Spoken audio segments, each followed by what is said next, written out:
ఆంధ్రప్రదేశ్ రైతు సంఘం జిల్లా అధ్యక్షుడిని. గవర్నమెంట్ బస్సు ఆర్టీసీ మన రాజశేఖర రెడ్డి గారి బొమ్మకి ఆ ట్రన్నింగ్లో వీళ్ళు జాతిపేట నుంచి రావడం, ఆ బస్సు కూడా ఈ విధంగా రావడం, అక్కడ వచ్చి బస్సును గుద్దుకొని వీళ్ళు యాక్సిడెంట్ అయింది. చాలా ప్రమాదం జరిగింది, చాలా దారుణంగా ఉంది.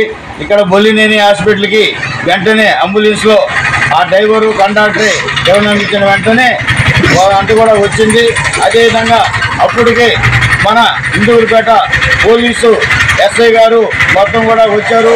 వాళ్ళందరూ వచ్చి అక్కడ పరిశీలన చేసి మొత్తం కూడా రికార్డ్ చేసి ఉన్నారు.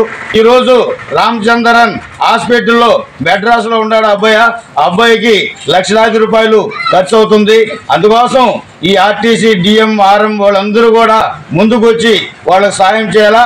అక్కడ లక్షలాది రూపాయలు ఖర్చు అయిపోతుంది కాబట్టి ఈ ప్రభుత్వం కూడా, ఈ ఎమ్మెల్యేలు మంత్రులు వాళ్ళు కూడా ఇటువంటి నిరుపేదల కోసం సాయపడే దానికోసం ఈ జిల్లాలో ఉండే మంత్రులందరూ కూడా ముందుకు వచ్చి, ఎమ్మెల్యే ప్రశాంతమ్మ గారు కూడా దీన్ని ఆర్థిక సహాయం ఎంపీ గారితో మాట్లాడి ఆయన కూడా ఆర్థికంగా ఈ అబ్బాయికి ఆదిల్ గారిని ఆదుకోవాల్సింది కోరుతున్నాం. అదేవిధంగా నెల్లూరు రూరల్ ఎమ్మెల్యే గారు సేదర్ రెడ్డి గారు కూడా, కోటంపెట్టి సేదర్ రెడ్డి గారు కూడా, ఇది నారాయణ రెడ్డిపేట 1వ డివిజన్లో ఆయనకు తెలుసు ఇక్కడ పేదవాళ్ళు అని చెప్పేసి ఆయనకి ఇన్ఫర్మేషన్ కూడా వెళ్ళుంది. ఆయన కూడా ముందుకు వచ్చి ఆయన కూడా సాయం చేయాలా. అదేవిధంగా మాకు మైనార్టీ నాయకుడు అబ్దుల్ అజీజ్, ఆయన రాష్ట్ర వక్ఫ్ బోర్డ్ చైర్మన్గా ఉన్నాడు.